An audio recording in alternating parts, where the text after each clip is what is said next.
Depuis que je suis toute petite, j'ai eu la chance de voyager avec ma mère et mes amis. J'ai été aux quatre coins du monde, mais jamais avec mon père. Alors pour remédier à ça, j'ai décidé il y a quelques mois de réaliser son rêve. Et là, on est enfin arrivé au jour J. Non.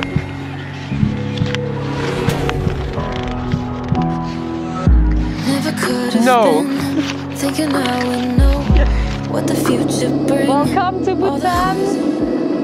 Depuis qu'il a 11 ans, il rêve de visiter le royaume du Bhoutan. Un petit endroit perché à plus de 2000 mètres d'altitude dans l'Himalaya, entre la Chine et l'Inde, et j'ai découvert que le Bhoutan est considéré comme le pays du bonheur. Mais la question que je me pose, c'est qu'est-ce que c'est le bonheur? Et pourquoi un pays se considère comme étant le plus heureux du monde? Alors pendant quelques jours, je vais essayer d'analyser qu'est-ce qui rend cet endroit si particulier et que veut réellement dire le mot bonheur. Quel cadeau. Ah oui, content d'être au pays là, plus que content. Comment tu veux pas te sentir bien au Bhoutan? C'est pas possible. Pour aller au Bhoutan, il faut forcément faire affaire avec une agence de voyage locale qui nous met obligatoirement à disposition un guide et un chauffeur. It's on the other side.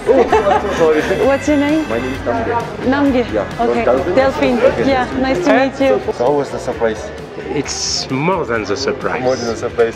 On vient de rejoindre Namge de Breathe Bhutan, qui est l'agence touristique avec laquelle on séjourne, parce que c'est impossible de pouvoir venir sans agence de voyage. Donc là, c'est Breathe Bhutan qui ont tout organisé pour nous. Welcome stuff for you. Thank you. Yeah. Thank you. Oh. Thank you. One for you. One for you. Thank you. Ah, c'est la tradition. Oh, okay. Thank you. For you. Oh yeah. On va se saouler la gueule. For you. It's very good. Very good. Ce qu'il faut savoir avant tout, c'est que le Bhoutan, c'est un des derniers pays à s'être ouvert au reste du monde. Jusqu'en 1999, aucune télévision n'était présente dans le pays. Ils n'ont jamais eu connaissance de la Première ni la Deuxième Guerre mondiale. Ils n'avaient aucune idée d'à quoi ressemblait le monde extérieur. Bref, un endroit encore aujourd'hui conservé depuis des millénaires. Alors imaginez un décor sans immeuble, sans aucune grande chaîne de restaurants ou d'hôtels, aucun centre commercial, absolument intact, tel qu'il était depuis des centaines d'années, tout simplement hors du temps. J'ai donc voulu poser quelques questions à Namge, notre guide, pour en apprendre un peu plus sur ce royaume. So Bhutan is known for the most happiest country in the world. Why? Let me give you a brief explanation about happiness, gross national happiness. Okay. That's our development philosophy. They need to take care whatever development the government is doing. No, they need to keep in mind the happiness of the people. Okay. Le Bhoutan est le seul pays dans le monde ayant un ministère du bonheur.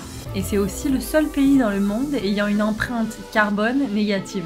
C'est-à-dire que le pays produit 3 fois plus d'oxygène que ce qu'il en consomme.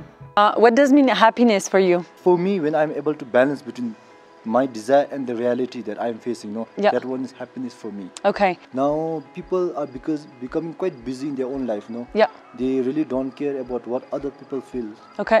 They really don't get connected to the other people, whether it's happiness or whether it's sorrow. Okay. Do you think Bhutanese have a lot of empathy? Yeah, we do have. Okay. Yeah, we do have. So probably this is what we've lost in our Yeah, society. La définition du bonheur que j'ai retenue à ce moment-là, c'est celle d'être en accord avec ses désirs et ses actions.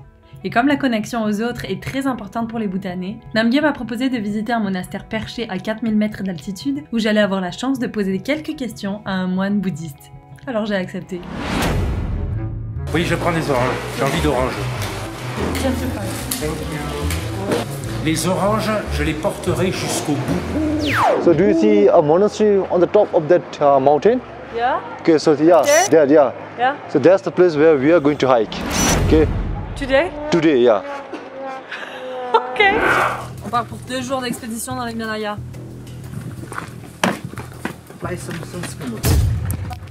Okay, Aja. Ok, I am fine. Pour les Bhoutanais, marcher et faire des randonnées comme ça dans un cadre qui est vraiment magnifique comme celui-ci, ça apporte réellement du bonheur sur le long terme parce que marcher nous fait reconnecter à la nature et nous fait prendre conscience de notre propre condition, nous améliore la santé et fait en sorte que finalement on puisse faire le calme intérieur. Donc on va avoir 3 à 4 heures de marche pour rejoindre le monastère, pour faire le calme intérieur qui est une partie du bonheur. Et bref, ça va être sacrément intense parce que moi je suis pas une très grande marcheuse et randonneuse, tu vois. C'est vraiment important que tu fasses le chemin comme tu veux, puis tout va bien aller, puis après à un moment donné on arrivera là où on peut arriver au maximum. Voilà, c'est tout. Chaque chose en son temps. Comment tu te sens, pas? Super bien.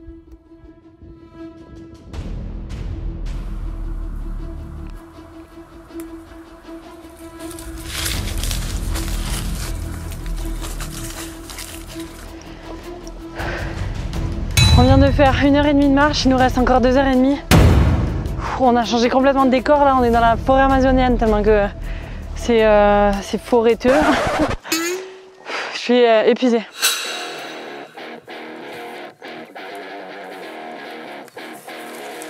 2h30 de marche sur 5. Tout va bien, les gars, ça monte de ouf. Genre.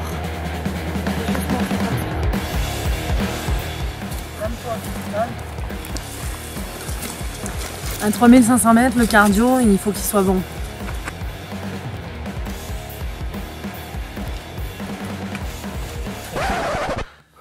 C'est 3006, c'est du chaud bouillant. Chaud patate. Entre les merdes de vache puis la montée, j'arrive plus à respirer, y voir clair là. Okay, j'ai vraiment la tête qui tourne, par contre l'altitude 3005, les gars, c'est quand même très fort, autant couleur. On est en train de tester l'oxygénation parce que là, plus on monte en altitude, plus on baisse en oxygène. Et mon père qui est asthmatique, faut surveiller son oxygène et son rythme cardiaque. Parce que s'il clame en plein milieu de la montée, on n'est pas dans la merde. 74, 78. Normalement, je devrais être mort. Arrête, je vais me pisser. Ouh, je vais me pisser dessus. Ton rythme cardiaque, c'est pas le bon là.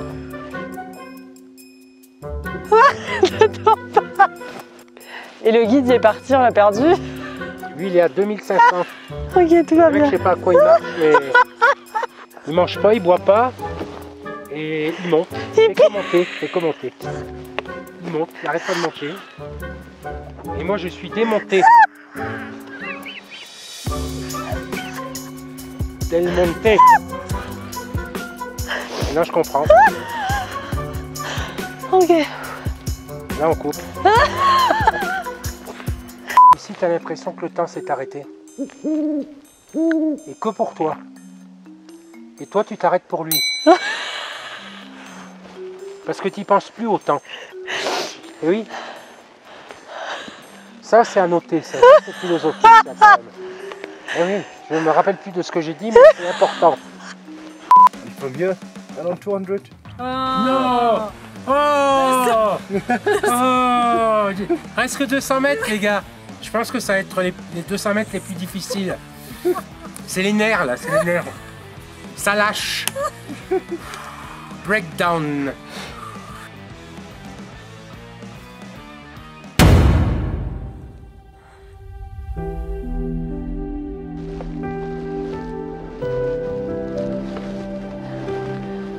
Rien n'est impossible qui n'ait été rêvé auparavant. On vient d'arriver après 6 heures de marche. Oh, j'y vois plus droit là. Je sais plus où on est. Alors. Pas de mots, il n'y a pas de mots. On peut mettre des mots sur des choses. Impossible d'en mettre un là, devant ça. Je l'ai fait.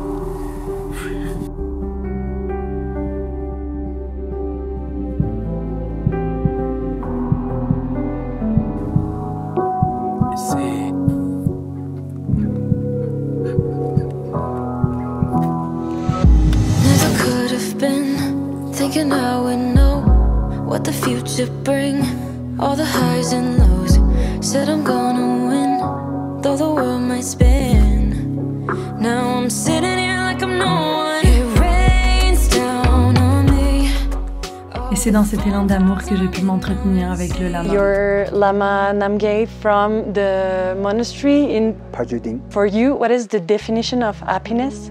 And everybody is now, looking for some better way of life. So whenever they can't get it, so then people feel upset and then disappointed, and that's why they can't fulfill their satisfaction. If we look for happiness, especially for the outside, then we'll never get the happiness. If we worry about ourselves, like, what people will think about me, or what people will look at me, how they will look at me, then that is the source of the suffering. As long as we are healthy, as long as we have enough to eat, as long as we have enough to wear, basic needs, we should be happy all the time. We should be always grateful, happy.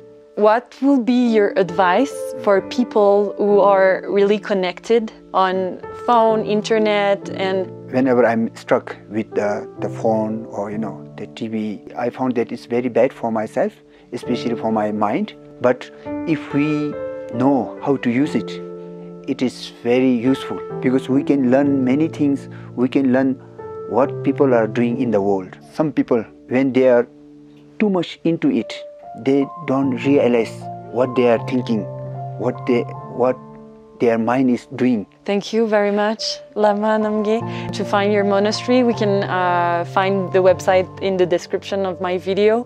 And thank you very much for receiving me. Thank you. Ce que j'ai compris du bonheur, c'est d'apprécier chaque instant comme si c'était le dernier.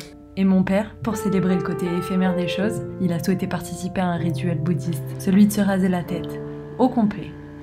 Ça signifie que tout est éphémère et que rien ne nous appartient. Exister à travers son propre regard sans accorder de l'importance au regard des autres. Thank you, Tachidele. Eh oui. Mais ça m'impressionne pas plus que ça en fait. Celui qui a voué sa vie un peu aux autres. C'est ça le bonheur. Quelle expérience. Durant les jours qui ont suivi, nous avons marché et encore marché, jusqu'à rejoindre le monastère de Tiger Nest, construit au 8e siècle au bord de la falaise. Et après plus de 3 heures de marche, j'ai finalement ressenti pour la première fois de ma vie ce qui était le bonheur. Je t'aime, mon petit père. Moi je t'aime, ma fille. Je me disais qu'on allait atteindre probablement le bonheur en faisant ce voyage, que j'allais réellement repartir plus riche intérieurement, vis-à-vis des rencontres que j'ai faites, vis-à-vis des expériences que j'aurais vécues. Et ce que je me suis rendu compte, c'est que rien de mon environnement extérieur ne m'a apporté ce bonheur. Parce que les moments les plus forts que j'ai vécus n'ont pas été de voir de magnifiques monuments, de constater d'une architecture hors norme. Le bonheur, ça a été de passer des instants uniques et inoubliables avec mon père, cette personne qui a tant sacrifié pour moi et qui m'a donné la vie. J'ai compris que le bonheur, chacun y a accès, et qu'il s'agit seulement de réaliser la chance que nous avons d'être en vie, entourés de gens que l'on aime et qui nous aiment, et en bonne santé. La chance que l'on a de rire ensemble, et le vrai bonheur, c'est celui de profiter de chaque instant, comme si c'était le dernier.